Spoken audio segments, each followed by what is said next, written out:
नमस्कार, मी वैशाली. माझ्या चॅनलवर तुमचं स्वागत आहे. आज आपण बनवणार आहोत चपातीचे तुकडे.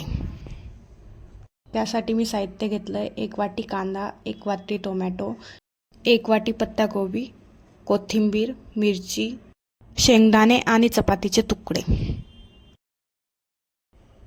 आता मी पॅन ठेवते गॅसवर आणि त्याच्यामध्ये 1 चम्मच तेल घालूयात. तेल गरम झाल्यावर त्याच्यात शेंगदाणे टाकूया. तुमच्या आवडीनुसार शेंगदाणे टाकू शकता, किती टाकायचे आहेत. आपल्याला ते फ्राय करून घ्यायचे, सो त्याच्यामध्ये क्रंचीनेस येईल. शेंगदाणे फ्राय झालेले आहेत, सो आता आपण ते एका बाउलमध्ये काढून घेऊयात.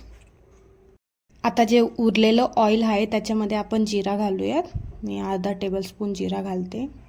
त्याच्यानंतर ते तडतडू द्यायचं आहे थोडं आणि त्याच्यानंतर आपल्याला घालायचं आहे कांदा आणि मिरची. दोघं व्यवस्थित भाजून घ्यायचे आहेत. कांदा व्यवस्थित भाजला गेला आहे. आता आपण त्याच्यामध्ये टोमॅटो घालूयात. टोमॅटो आणि कांदा व्यवस्थित मिक्स करून घ्यायचा आहे. कांदा आणि टोमॅटो व्यवस्थित भाजल्यावर आपल्याला त्याच्यामध्ये घालायचं आहे पत्ताकोबी. पत्ताकोबी हे ऑप्शनल आहे. तुमच्याकडे जे व्हेजिटेबल्स असतील ते तुम्ही टाकू शकता. सो मी पत्ताकोबी टाकले आहे. आणि आता आपल्याला सगळं मिश्रण मिक्स करून घ्यायचं आहे. आता आपल्याला त्याच्यामध्ये मीठ घालायचं आहे. चवीनुसार मीठ टाका आणि सगळं मिक्स करून घ्या. आणि 5 मिनटं लो फ्लेमवर ठेवू. 5 मिनटं झालेले. आता आपण त्याच्यामध्ये मसाले घालूया. चटणी, हळद, धना पावडर, मॅगी मसाला आणि गरम मसाला. सगळं मिश्रण व्यवस्थित मिक्स करून घ्या.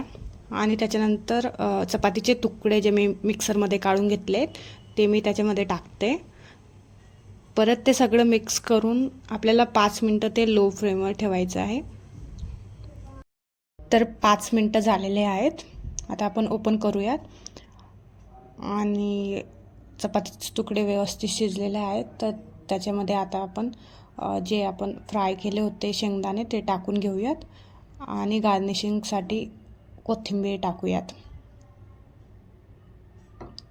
तर बघू शकता आपल्या चपातीचे तुकडे तयार झालेले आहेत. खूप टेस्टी असतात. तुम्हाला जर व्हिडिओ आवडला असेल तर प्लीज लाईक, शेअर आणि सबस्क्राईब करा. थँक्यू.